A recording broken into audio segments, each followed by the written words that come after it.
Good evening all. Mid cap ഡോക്ടറിൻ്റെ post മാർക്കറ്റിലെ എല്ലാവർക്കും സ്വാഗതം. അപ്പോൾ മാർക്കറ്റിൽ ഇന്ന് എന്താണ് സംഭവിച്ചതെന്ന് നമുക്ക് നോക്കാം. മാർക്കറ്റ് ഇന്ന് ഒരു ഫ്ലാറ്റ് ഓപ്പണിംഗ് ആയിരുന്നു. ലേറ്റ് 8-ാം തീയതി മാർക്കറ്റ് ഇന്നൊരു ഫ്ലാറ്റ് ഓപ്പണിംഗ് ആയിരുന്നു. ഇതൊക്കെ ഞാൻ നേരത്തെ അഡ്വാൻസായിട്ട് വരച്ചേക്കാം നാളത്തേക്കുള്ള ലൈന്. അപ്പോൾ ഇത് ഫ്ലാറ്റ് ഓപ്പണിംഗ് ആയിരുന്നു. അതിനുശേഷം മാർക്കറ്റ് എന്ത് ചെയ്തു, നേരെ താഴോട്ട് വന്ന് കുറച്ച് നേരം ഇവിടെ കൺസോൾട്ടേറ്റ് ചെയ്തിട്ട് നേരെ മാർക്കറ്റ് പിന്നെ തിരിച്ച് പോയി.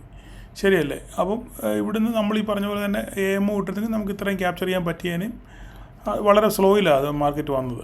ഓക്കെ, അപ്പോൾ നമ്മുടെ വിഷയമല്ലത്, പോട്ടെ.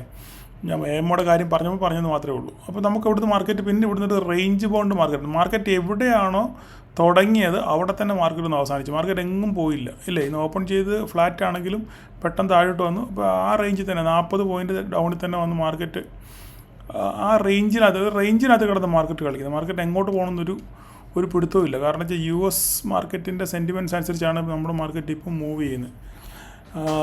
അപ്പം അത് ഗ്ലോബൽ സെൻറ്റിമെൻറ്റ്സ് നോക്കിയാണ് നമ്മുടെ മാർക്കറ്റ് ഇപ്പോൾ ഇങ്ങനെ നിൽക്കുന്നത്. അപ്പം എങ്ങോട്ടെല്ലാം ഒരു വൈൽഡ് മൂവ് വേണമെന്നുണ്ടെന്നുണ്ടെങ്കിൽ ഗ്ലോബലും അതുപോലെ തന്നെ പോകണം. എങ്കിൽ മാത്രമേ നമുക്ക് എന്തെങ്കിലും ഒരു വൈൽഡ് മൂവ് കാണാൻ പറ്റത്തുള്ളൂ. ഓക്കെ, അപ്പം ഇതിനകത്തിൽ നമ്മളൊരു ട്രേഡ് രാവിലെ എടുത്തായിരുന്നു, ഒരു പീരീഡ് ട്രേഡ് എടുത്തായിരുന്നു. അതിനുശേഷം നമ്മൾ ട്രേഡൊന്നും എടുത്തില്ല. പിന്നെ ഞാനൊരു ട്രേഡ് എടുത്തായിരുന്നു. ഞാൻ നോക്കി വെച്ച് കഴിഞ്ഞാൽ ഈ ബെയറിഷ് മർബോസ് ഞാൻ നോക്കി വെച്ചായിരുന്നു. ഇവിടെ വെച്ച് ട്രേഡ് എടുത്തില്ല.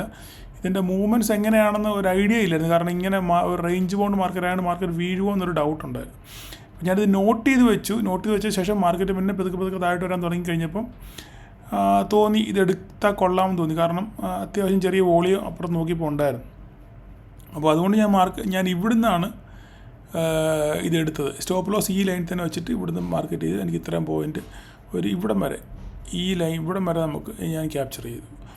അപ്പം അതേ ഉള്ളായിരുന്നു ഒരു ഓപ്പർച്യൂണിറ്റി എന്ന് പറയാൻ. അപ്പം വേറെ പ്രത്യേകിച്ച് ഓപ്പർച്യൂണിറ്റി. അപ്പം നാളത്തെ നമുക്ക് ലെവൽ നോക്കാം എന്താ സംഭവിക്കുന്നതെന്ന്.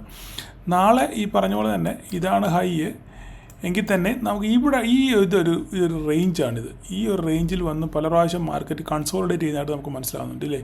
ഇവിടെ വന്ന് റെസിസ്റ്റൻസ് അല്ലെങ്കിൽ സപ്പോർട്ട് എടുത്ത് മാർക്കറ്റ് തിരിച്ചും അങ്ങോട്ടും ഇങ്ങോട്ടും പോകുന്നുണ്ട്. അപ്പം നമുക്ക് ഈ ഒരു റേഞ്ചിനെ ഒരു ബേസ് ആയിട്ട് നമുക്ക് കണക്കാക്കാം. മാർക്കറ്റ് ഇപ്പോൾ നാളെ മാർക്കറ്റ് ഇവിടെ ക്ലോസ് ചെയ്തിരിക്കുന്നത്. മാർക്കറ്റ് നാളെ ഫ്ലാറ്റ് ഓപ്പണിംഗ് ആണെന്നുണ്ടെങ്കിൽ ഇത് ബ്രേക്ക് ചെയ്ത് മേലോട്ട് പോവുകയാണെങ്കിലോ അല്ലെങ്കിൽ ഇത് ബ്രേക്ക് ചെയ്ത് താഴോട്ട് പോവുകയാണെങ്കിലോ നമുക്കൊരു ഓപ്പർച്യൂണിറ്റി ഉള്ളൂ.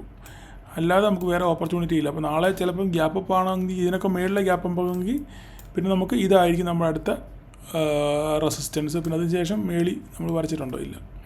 12,700-12,700-അപ്പുറം പോകുന്ന അപ്പോൾ നമുക്ക് ലൈവ് മാർക്കറ്റ് നോക്കാം എന്ത് സംഭവിക്കുന്നുള്ള കാര്യം.